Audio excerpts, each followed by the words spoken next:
Fala galera!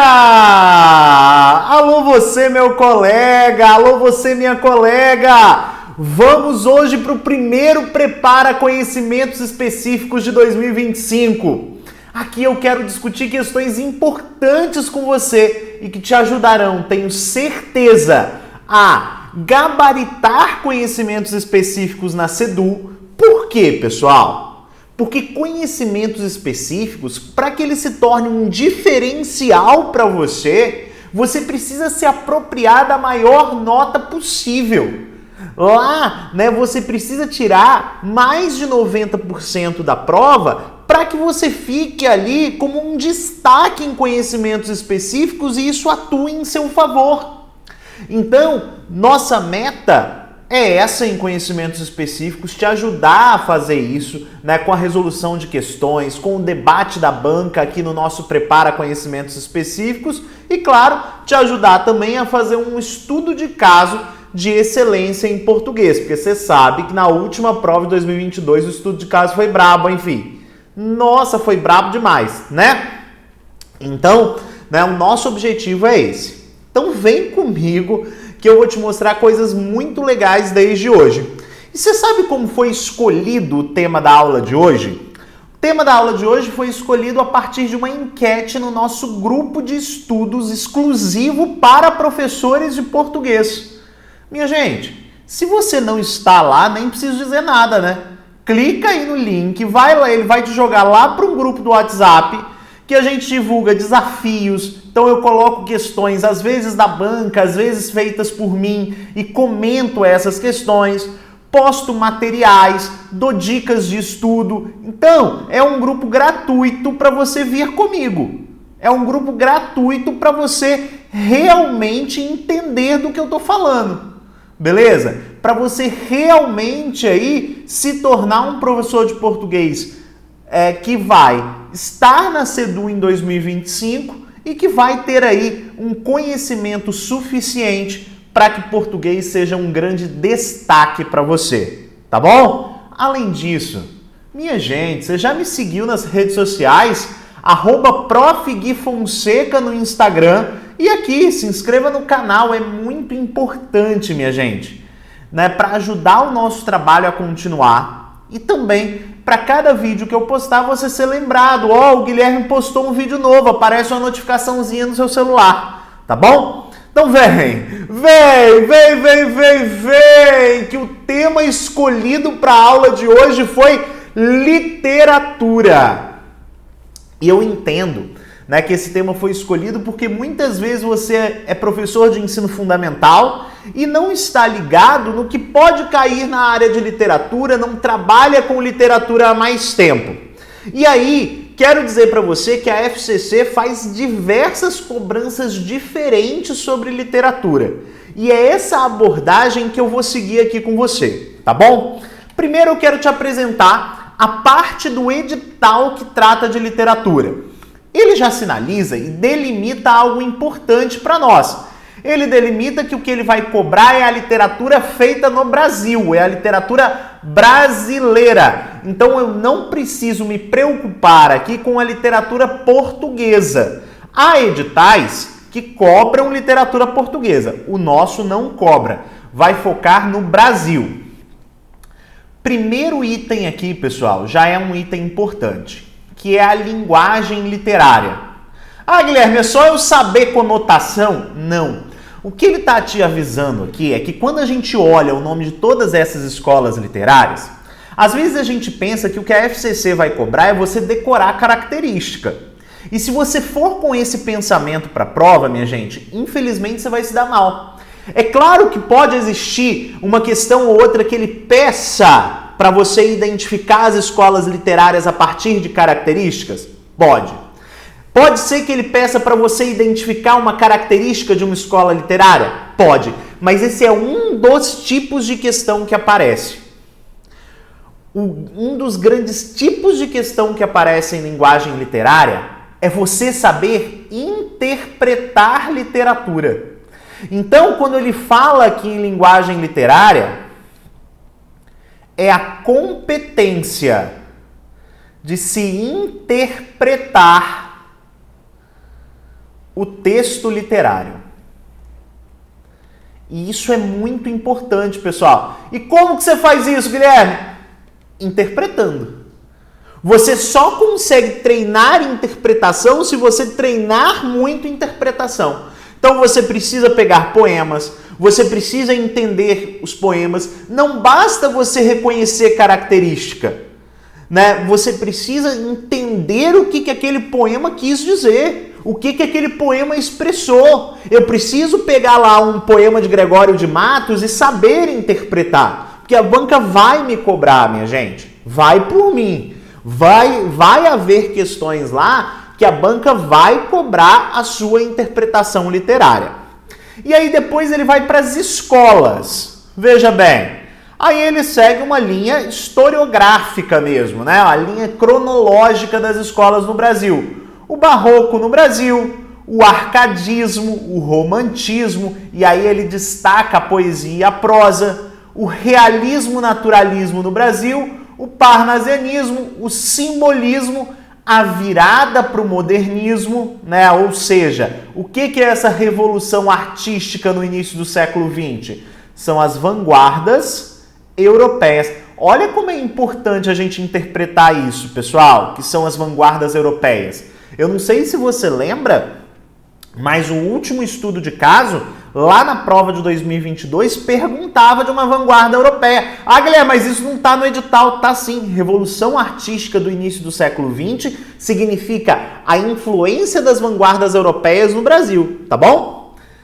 Pré-modernismo no Brasil, modernismo no Brasil, pós-modernismo, estilo dos textos literários contemporâneos, então, né, é ali, né, a literatura contemporânea e a literatura capixaba. Então, tudo isso é matéria da nossa prova. Minha gente, lembrando, literatura cai bastante quando a gente fala de questões objetivas e cai bastante também quando a gente fala do estudo de caso. Tá bom?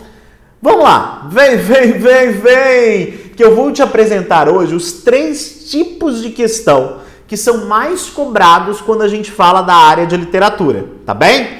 E você vai ver que a FCC tem uma abordagem muito profunda. Ela tem a visão historiográfica da língua, né? A visão historiográfica da literatura, mas ela também cobra o viés da interpretação, como nós falamos, e cobra também o viés relacionado às grandes obras da nossa literatura. Você vai ver uma questão ali de Machado de Assis que, se você souber só a característica do realismo, você não acerta nem de jeito nenhum. Beleza? Então vem, pra ser feliz, Bora lá, pessoal. Essa é a nossa linha do tempo, só para você conhecer aí as escolas literárias, né? O trovadorismo e o classicismo são escolas ali pré-formação do Brasil, então elas não caem, né, aí porque elas não fazem parte da literatura brasileira, mas claro, elas influenciaram o nosso processo de produção. Então você tem, ó, né, aqui, iniciando pelo quinhentismo a literatura brasileira, passa barroco, arcadismo, romantismo, realismo, naturalismo, parnasianismo, simbolismo, pré-modernismo, modernismo, pós-modernismo e a literatura contemporânea. Guilherme, pós-modernismo é a mesma coisa que literatura contemporânea? Não, tá? Não é a mesma coisa. Mas isso não é assunto para agora, não dá tempo da gente abordar tudo aqui. Mas já saiba que pós-modernismo e literatura contemporânea são coisas diferentes. Bom, e aí vamos para essa primeira questão. E aí já te chamo a atenção que se tem um cara que a FCC gosta é o Antônio Cândido, né, que é um dos maiores teóricos mesmo da nossa literatura brasileira, certo? E aí veja, Guilherme, tenho certeza que essa questão aí ela tinha um texto base. Não tinha. Ela era uma questão que cobrava a profundidade dessa historiografia, dessa cronologia, certo?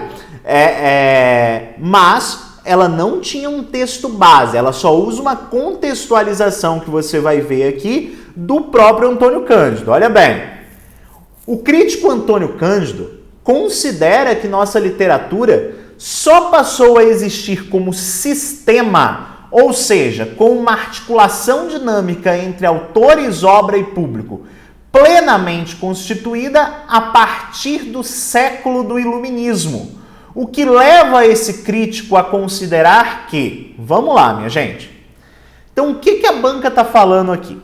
A banca está falando que para Antônio Cândido, a literatura, ou seja, uma escola literária, ela só passa a existir quando você tem a articulação de 3 elementos, que é autores, obra e público.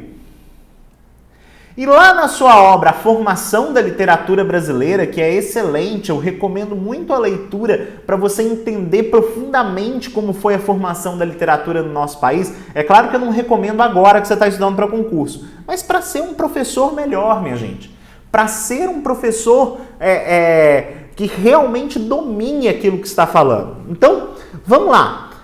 Ele fala que uma escola literária é formada por autores, obra e público. E a questão diz que essa concepção de Antônio Cândido, o Brasil só teve autores, obra e público a partir do século do Iluminismo. Eita! E essa informação é muito importante, minha gente. Por quê? Bom, você podia saber essa questão de 2 modos. Tem uma charada aqui para você matar. Qual é a grande charada? Essa concepção de Antônio Cândido é uma concepção muito famosa. Então, essa articulação de autores, obra e público para ele, ela nasce a partir do arcadismo. Você podia saber essa informação de pronto, ou então identificar que iluminismo, olha bem, iluminismo está em qual século da nossa história? Iluminismo está no século... Está no século...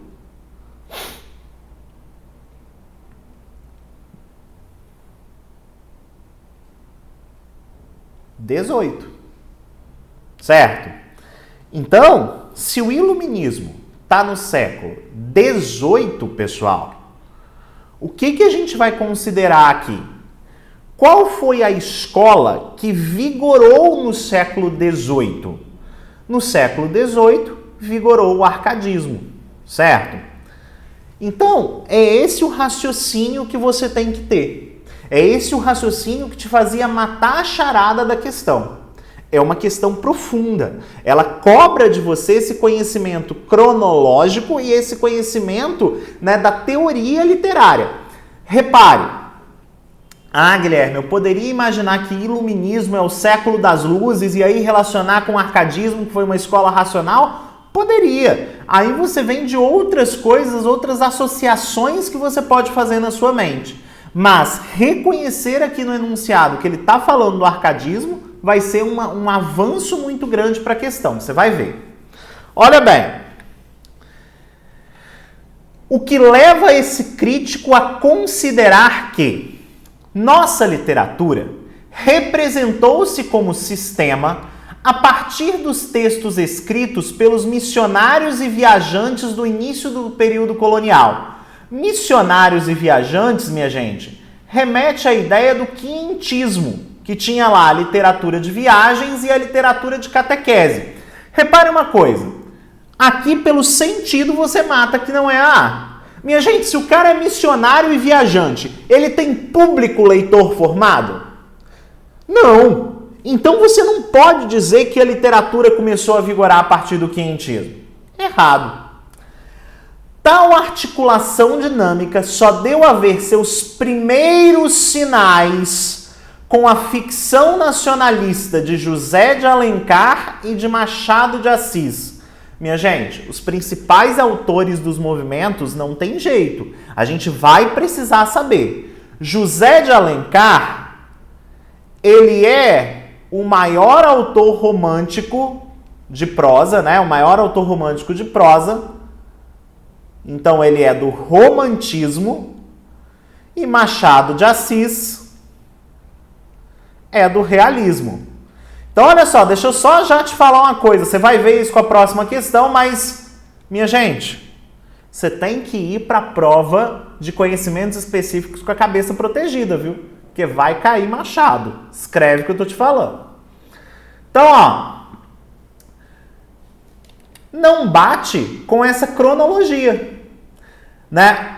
Essa formação, ela começou no arcadismo. Então, não bate com essa ideia. Então, não é a ideia dos seus primeiros sinais aqui. Então, excluímos a B. Os poemas circulantes de Gregório de Matos e os sermões do Padre Vieira constituíram manifestações literárias assistemáticas. Vamos lá. Agora vamos. Gregório de Matos e Padre Antônio Vieira. Gregório de Matos e Padre Antônio Vieira são teóricos do Barroco. São teóricos do Barroco. Tudo bem? Minha gente, são teóricos. Ó, são autores literários maravilhosos do Barroco. O Barroco, ele vem antes do arcadismo. Então, se Antônio Cândido fala que a literatura como sistema começou no arcadismo, começou no século do iluminismo, tudo que veio antes era assistemático, não era a literatura como sistema. Então, provavelmente aqui, ó, já achamos a resposta. Vamos ver se a gente fica em dúvida em alguma outra? Os poetas Tomás Antônio Gonzaga e Cláudio Manuel da Costa, confinados no estilo barroco, não integram esse sistema. O barroco não integra esse sistema, mas você precisa lembrar que Tomás Antônio Gonzaga e Cláudio Manuel da Costa não são representantes do estilo barroco. Tomás Antônio Gonzaga e Cláudio Manuel da Costa são representantes do arcadismo. Letra E. Nossa literatura amadureceu de fato quando da eclosão dos primeiros movimentos abolicionistas e republicanos. Minha gente, movimento abolicionista e republicano? Meu Deus do céu! Né? Abolicionismo e republicanismo é lá no final, né? Você já está no final do século XIX. Claro que não. Né? O século do iluminismo não é esse. Então, letra C de sapo cururu. Ok? Linda questão, não é? Olha aí a questão sobre ele, sobre o nosso Machadinho. Vamos lá. O escritor atinge a maturidade do realismo de sondagem moral que as obras seguintes iriam confirmar. Vamos lá. Minha gente, só para você se situar, o que é o realismo? O realismo é uma escola literária, né? Quando a gente fala do realismo, nós estamos falando de uma escola literária que ela nasce em oposição ao romantismo. Então, se o romantismo é absurdamente sentimental, o realismo será absurdamente racional e vai fazer uma crítica aos costumes, uma crítica à hipocrisia da sociedade muito poderosa. Então, por isso que ele fala em sondagem moral, percebe? É essa crítica moral que está incutida no realismo. Quando o romancista assumiu, naquele livro Capital, o foco narrativo, na verdade, passou ao defunto autor delegação para exibir com o despejo dos que já nada mais temem as peças de cinismo e indiferença com que via montada a história dos homens. Então, tá vendo? Ele tá falando que Machado, aqui o escritor é Machado, tô falando porque tá no enunciado, tá? As peças de cinismo e indiferença, ou seja, é uma crítica a essa hipocrisia social.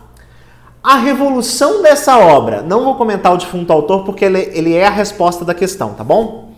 A revolução dessa obra, que parece cavar um fosso entre dois mundos, foi uma revolução ideológica e formal, aprofundando o desprezo às idealizações românticas e ferindo no cerne o mito do narrador onisciente que tudo vê e tudo julga, deixou emergir a consciência nua do indivíduo, fraco e incoerente. Então, ó, por que é a revolução dessa obra? Porque foi a obra que divide aqui o romantismo e o realismo. Minha gente, se você for bom mesmo de interpretação, você nem precisa saber nada de Machado de Assis aqui. Vou te explicar por que já já. Então, ele está falando aqui, ó, dessa obra que dividiu o romantismo e o realismo, que feriu no cerne as idealizações românticas. Então ela foi um marco. Ué, minha gente, olha só, pega a visão aqui, eu vou aprofundar o tema com você, mas a revolução dessa obra, se ele está falando que é a revolução, ele está falando de uma obra que rompeu paradigmas. Então mesmo que você não soubesse nada de Machado de Assis, ó, é a obra que está aqui, ó, no início do realismo. É claro que ele poderia ter colocado uma obra aqui, nada a ver, uma obra da fase romântica, beleza. Mas tá vendo que, ó, qual é o livro mais antigo? Memórias Póstumas de Brás Cubas. É a resposta da questão. Então, tá vendo como dá para você sair por um outro viés? É claro, Guilherme, isso seria garantido? Não, porque ele poderia ter colocado um livro que não é de Machado de Assis, poderia ter colocado algum texto dele da fase romântica, mas veja, é um indicativo se você não souber. Eu estou só te mostrando algumas coisas que a FCC faz que você pode sair muitas vezes pela tangente. Mas olha a pergunta. O referente de naquele livro Capital, ou seja, é o seguinte romance de Machado de Assis. Minha gente, tá vendo como ele cobra aqui o conhecimento das obras? Para você ter certeza absoluta dessa questão, você precisa conhecer as obras. Então, ele quer saber que livro capital é esse que ele está falando que rompeu paradigmas. E aí, gente, Machado de Assis é um dos melhores, só competindo com Guimarães Rosa, o título de maior autor da nossa língua, né? Alguns consideram Machado, alguns consideram Rosa. Minha gente, Machado de Assis, ele está na caixinha do realismo. Mas ele é tão bom, que ele rompe as fronteiras muitas vezes do realismo. Olha só. Deixa eu fazer uma linha do tempo aqui para você. Machado de Assis, ele tem uma fase que normalmente ninguém lembra, que é a fase romântica. Ah, Guilherme, quer dizer que ele não era bom? Não, quer dizer que ele não rompeu paradigmas. Ele se consolidou mesmo no realismo. E a primeira obra que ele publica, ela se chama Memórias Póstumas de Brás Cubas. Memórias Póstumas de Brás Cubas. Que ela tem ali um defunto autor. Ou seja, por que é Memórias Póstumas? Brás Cubas está escrevendo aquele livro após a morte. O narrador do livro está morto. Veja que inovação literária que é isso. E já eu vou conversar com você sobre um problema. Memórias Póstumas de Brás Cubas. Depois ele vem, né? E vem aqui, né, ainda em 1800, ele vem para Quincas Borba. Quincas Borba, que conta a história de Rubião, que era amigo do Quincas. O Quincas morreu, deixou o cachorro para ele cuidar com toda a fortuna. Ele morava numa cidade pequena e aí vaza para a cidade depois que ele recebe essa grana com o cachorro. E lá os amigos, né, o casal Palha principalmente, começa a se aproveitar dele. E aí você vê uma crítica social incutida muito legal numa literatura excelente. E aí, pessoal, você tem a obra-prima, né? Dom Casmurro. Dom Casmurro, que passou a ser a obra mais conhecida, né, que trata aí do romance de Capitu e Bentinho, mas mais que o romance de Capitu e Bentinho, as relações de fidelidade e infidelidade, a ideia de casamento. Então, além dele contar uma história que é instigante, né, até hoje ninguém sabe se Capitu traiu Bentinho, né, e essa é a grande magia do romance, né, se ninguém saber, você tem ali em Dom Casmurro esse viés da análise racional dos personagens. Esaú e Jacó, aí você tem... Tô só colocando os romances que estão ali, tá, gente? Porque são romances emblemáticos mesmo.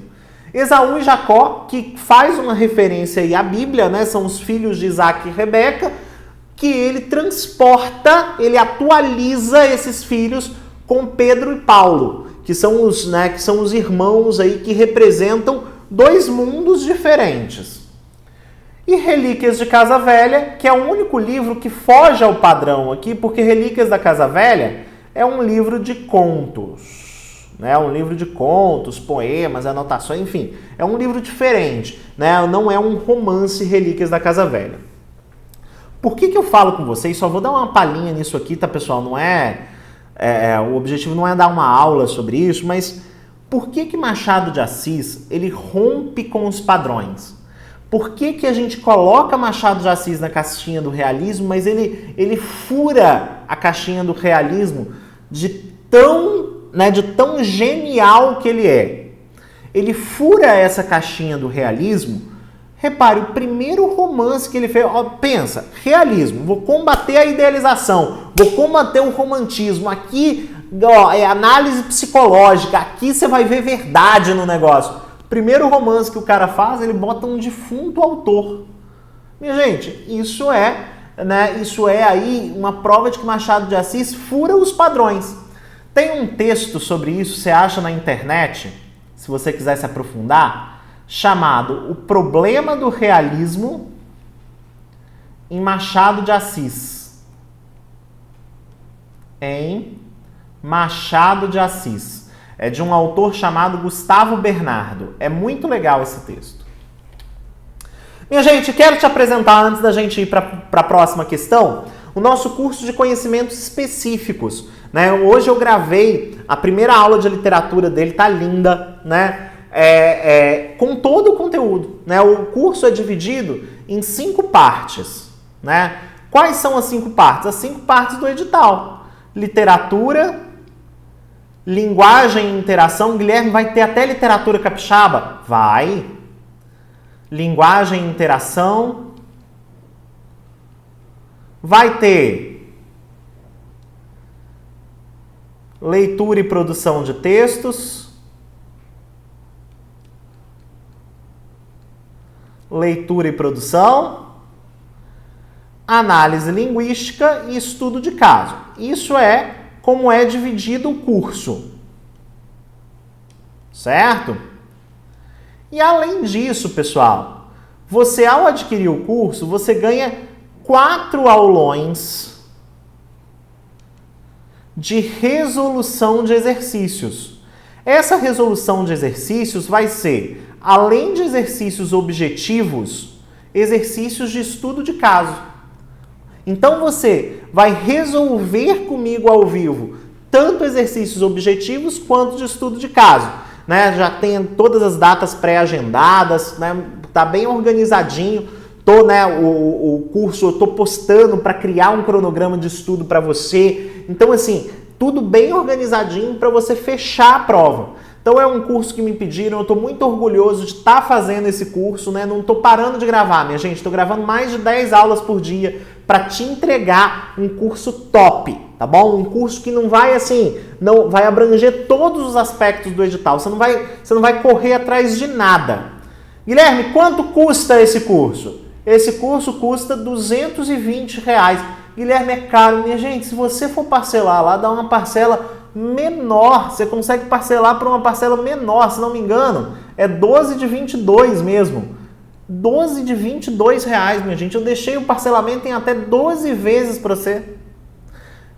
Minha gente, isso aqui não paga um lanche seu e pode definir sua aprovação. Então corre aí no curso de conhecimentos específicos e compra, né? E tenho certeza que você não vai se arrepender, né? Você vai aproveitar muito desse curso, fora os bônus que eu libero sempre. Eu já estou pensando em vários bônus para a turma, vocês têm contato direto comigo, né? No WhatsApp, você me pergunta, eu respondo. E sou eu mesmo, tá? Não tem uma equipe de suporte. Se Deus quiser, né? No futuro eu vou vender tanto curso que eu vou precisar. Mas não é ainda.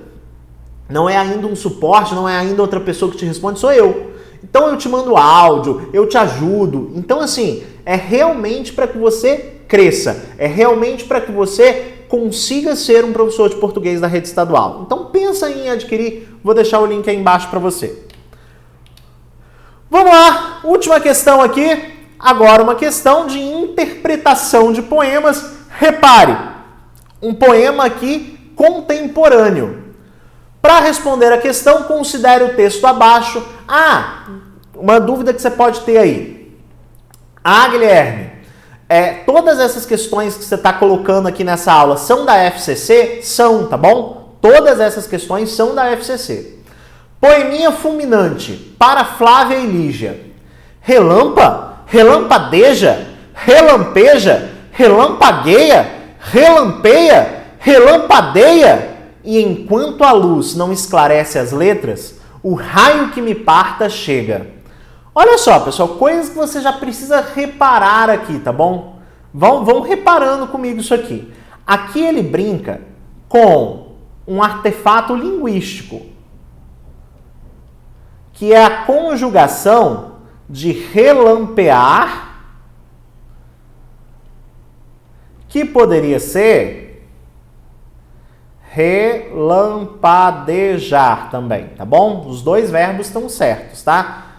Relampear e relampadejar. E ele vai questionando, ó, relampadeja, né, que na verdade é relampeia, né? E relampadeja, são as formas corretas aí, mas ele vai brincando com isso. Relampadeja, relampeja, relampagueia, relampeia, relampadeia. E enquanto a luz não esclarece as letras, ou seja, enquanto a luz não esclarece as letras, isso aqui pode se referir, olha bem, isso aqui pode se referir à luz do conhecimento, né, que esclarece, mas à luz proveniente do raio também, certo? Do próprio relâmpago. Não esclarece as letras, o raio que me parta chega. E aqui brinca com uma expressão da nossa língua, que é o raio que o parta, né? Quando você manda uma pessoa e não quer falar um palavrão, você manda para o raio que o parta. Beleza? Vamos lá, pessoal. Agora a gente vai resolver a questão. E você vai ver que, gente, questão principalmente de interpretação literária. Você precisa resolver por eliminação, tá bom? E aí a gente vai ver como você pode ir excluindo algumas coisas. Vamos lá. Considerando os efeitos de sentido produzidos pelo poema, é correto afirmar. Letra A ideia de luz, a ideia de luz emerge no texto convocada pelo termo raio, visto não estar aludida nem direta nem indiretamente em outra palavra ou verso. De fato, minha gente, quando a gente vai falar de luz, o raio se reporta à luz? Se reporta. O raio aqui, principalmente no poema, está no mesmo campo semântico, né? Está dentro da mesma ideia de luz. Pô, Guilherme, faz sentido. Mas quando ele fala que emerge no texto e a ideia de luz não é aludida no texto, isso é verdade? Emergir, minha gente, significa aparecer pela primeira vez. Quando ele fala aqui que a luz é só mencionada pelo raio, já está errado, porque todas essas palavras também fazem referência à luz. Concorda? Então essa questão eu posso excluir aqui pela ideia de emerge e pela ideia, né, de estar aludida em outra parte do texto. Letra B. A distribuição do ritmo nos 6 primeiros versos, em sequência que vai do mais marcado para o menos marcado, prepara para a ausência de qualquer ritmo na linguagem prosaica dos 4 últimos versos. Vamos lá. Distribuição do ritmo nos 6 primeiros versos. Ó, relampa, relampadeja, relampeja, relampagueia, relampeia, relampadeia. Ele fala que vai do mais marcado para o menos marcado. Relampa é a palavra mais marcada aqui em questões de ritmo? Não, né, minha gente? Então já está errado por aí. Mas, Guilherme, esse negócio de analisar ritmo meio subjetivo. Vamos lá para as armadilhas que a questão prepara e que você pode, assim, sempre excluir quando ela falar isso. Ausência de qualquer ritmo em poema, você pode falar de ritmo irregular. É diferente. Agora, a ausência de ritmo, esses 4 últimos versos não tem ritmo nenhum? Claro que tem ritmo. Né? Todo poema tem em si, sim, a ideia de ritmo. Então, você não pode falar que não tem ritmo. A ausência de qualquer ritmo está errado. Na linguagem prosaica dos 4 últimos versos. Por que linguagem prosaica? Linguagem prosaica é uma linguagem primitiva. Você não tem muitas marcas disso. Prosaica aqui é primitiva e você não tem marcas disso. Então você pode tirar completamente a letra B. C. Tanto os sinais de pontuação quanto cada um dos versos demarcam as unidades sintático-semânticas. Isso aí é verdade, pessoal. Relampa, os sinais de pontuação marcam as frases. É isso que ele está falando. Marcam aqui quando você termina uma ideia. Então você tem aqui, de fato, uma importância da pontuação muito grande. Até aí tudo bem. Motivo pelo qual os versos 7 e 9 devem ser lidos com acentuada pausa ao seu final, como se dá com os demais. Vamos olhar aqui, final do verso 7. Enquanto a luz não esclarece as letras, por que você vai dar uma pausa aqui no meio da frase? Essa técnica, inclusive, de o final da frase não coincidir com o final do verso, essa é uma técnica que foi lançada ao mundo pelo parnasianismo e ela chama enjambeman, ou seja, versos encadeados.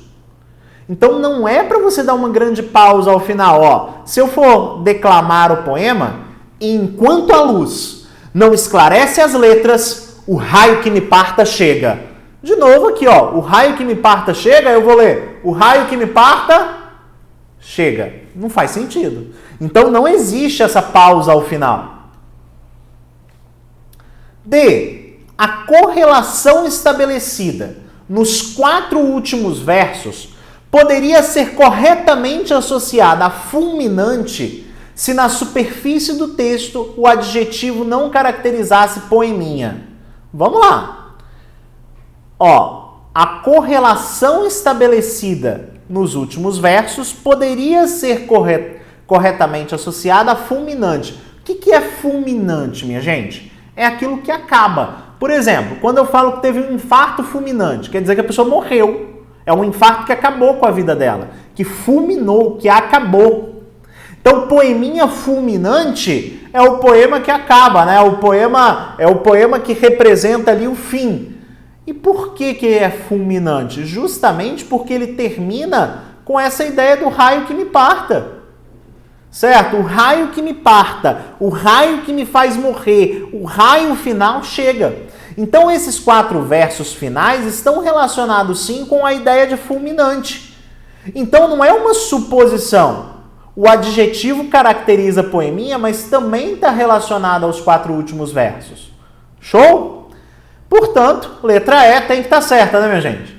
O particular direcionamento da expressão imprecativa. Guilherme, que diabo é imprecativa? Imprecativa, no nosso, vamos colocar aqui no nosso linguajar popular, é rogar praga. É isso. Imprecativa, na expressão imprecativa, você desejar o mal para alguém. Direcionamento da expressão que é imprecativa clichê, me parta, no penúltimo verso. Então você tem uma expressão imprecativa, isso está certo, né? Vem da expressão raio que o parta.